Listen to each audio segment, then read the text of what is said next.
Comment coudre un point satin, partie 2 sur 2, coudre un point satin avec une machine à coudre. Avant de vous attaquer au vrai projet, testez le réglage du point satin sur un échantillon du tissu en question avec le fil que vous utiliserez. Avec un peu d'expérience, vous saurez calculer l'espace nécessaire entre les points, ainsi, votre véritable projet, cher à vos yeux, ne finira pas défiguré par un fatras gigantesque de points trop serrés. Réglez votre machine sur la couture zigzag la plus courte. La couture satin est une couture zigzag au fil tellement serré qu'il se touche. Sur la plupart des machines, il s'agit du réglage zigzag 1, vous pouvez régler la largeur sur n'importe quelle taille correspondant à votre motif. En général, les points satins sont brodés sur les boutonnières, les contours et sur d'autres surfaces de taille réduite. Si vous ne savez pas comment régler votre machine, consultez un manuel. Vous pouvez trouver plusieurs manuels de machines à coudre en ligne. Attachez un pied à point satin à votre machine. Si vous utilisez un pied de machine à coudre classique pour un point satin, il risque de se coincer. Achetez un pied spécialement conçu pour les points satins dans un magasin vendant votre marque de machine à coudre. Ce pied a une fente sur le dessous pour permettre au point de passer à travers, un pied transparent vous permettra de mieux voir votre motif.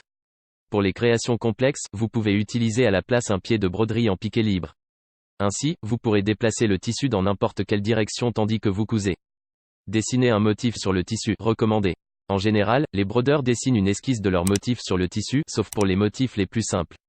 Utilisez un crayon textile effaçable afin de pouvoir faire ensuite disparaître les marques. Stabilisez le tissu. En attachant un cercle de broderie à votre machine, vous pourrez tendre le tissu afin de pouvoir coudre votre point. Si vous cousez un motif complexe, vous allez également nécessiter un stabilisateur fixé sur l'envers du tissu. Le choix du stabilisateur dépendra du tissu, du fil et du type de projet, lisez donc attentivement la description du produit avant de l'acheter.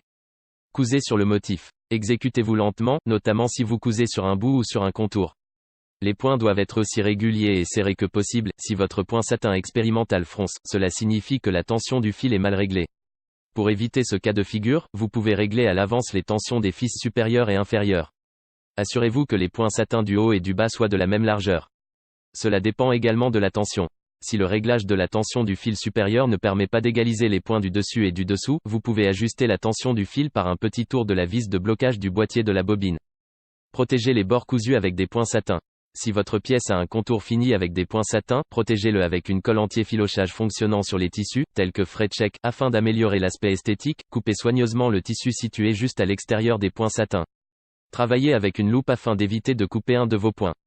Merci d'avoir regardé cette vidéo, n'hésite pas à liker et à t'abonner à la chaîne, dis-moi ce que tu penses dans les commentaires.